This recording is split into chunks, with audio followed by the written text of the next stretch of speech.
હજી બેક લેવાની જરૂર છે કે બરાબર છે? કમ્પ્લીટ.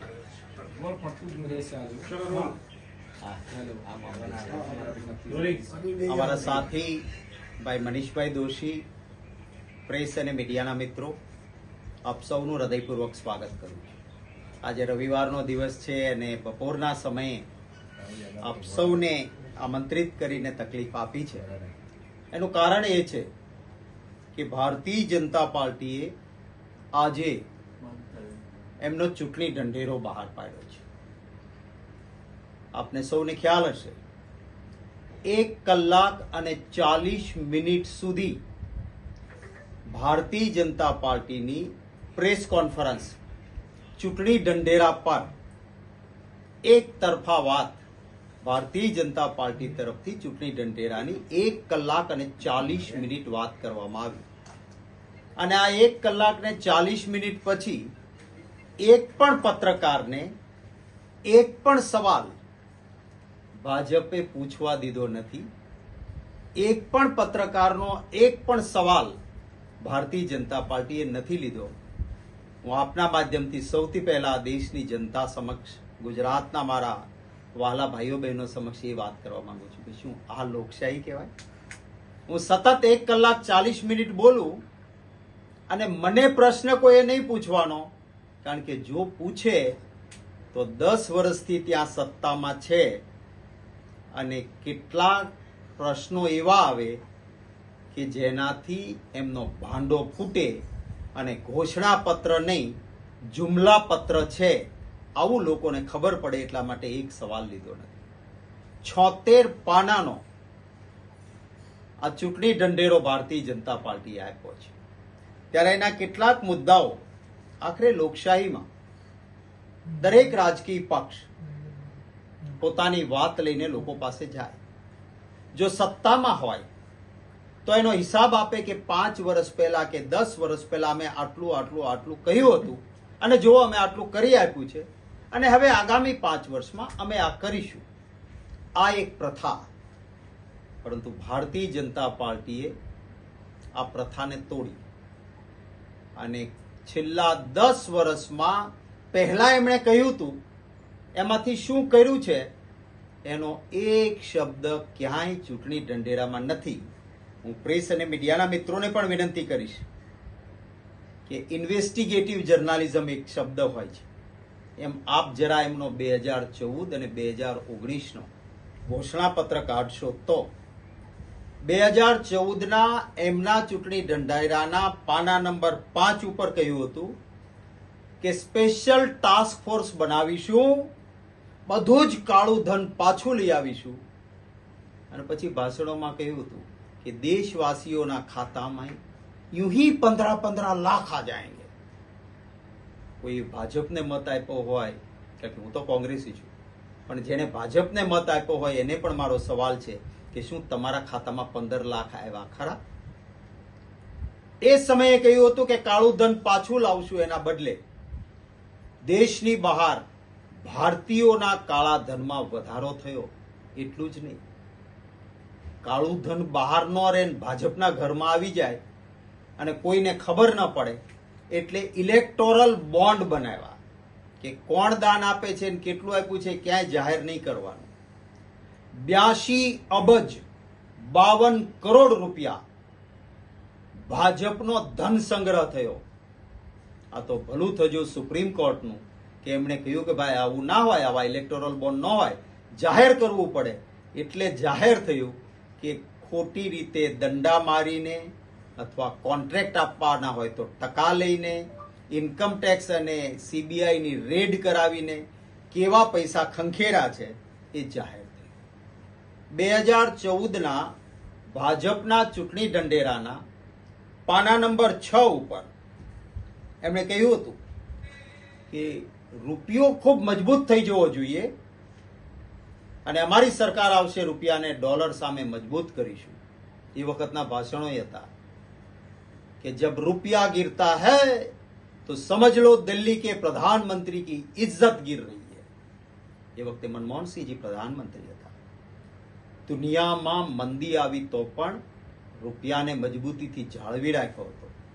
આજે 83 રૂપિયા સામે $1 એટલે આજ સુધીના ઇતિહાસમાં સૌથી વધારે નબળો રૂપિયો એ થયો. પણ આજના ભાજપના ચૂંટણી ઢંઢેરામાં કે અમે ભાઈ 2014ના પાના નંબર 6 ઉપર કીધું હતું, હવે શું થયું એની વાત નહીં. પાના નંબર 8 ઉપર ચૂંટણી ઢંઢેરામાં ભાજપે 2014માં કહ્યું હતું કે નોર્થ ઇસ્ટના સ્ટેટમાં કાયદો અને વ્યવસ્થા સુદ્રઢ બની જશે.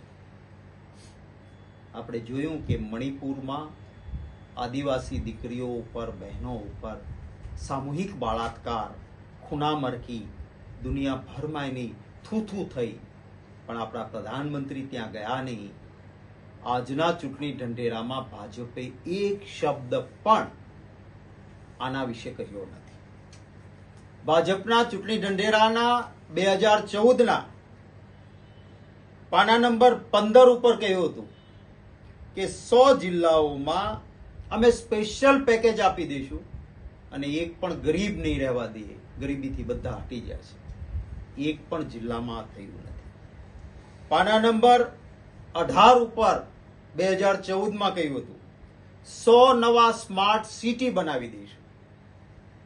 ક્યાં છે ભાઈ સ્માર્ટ સિટી? તમે કહ્યું હતું 10 વર્ષ પહેલા. અરે ચાઇના વાળા આપણી બોર્ડરમાં ઘૂસી ગયા. ભારતીય જનતા પાર્ટીના સંસદ સભ્ય તાપીર ગાવોએ આજે પણ એનું ટ્વીટ છે, આપ જોજો.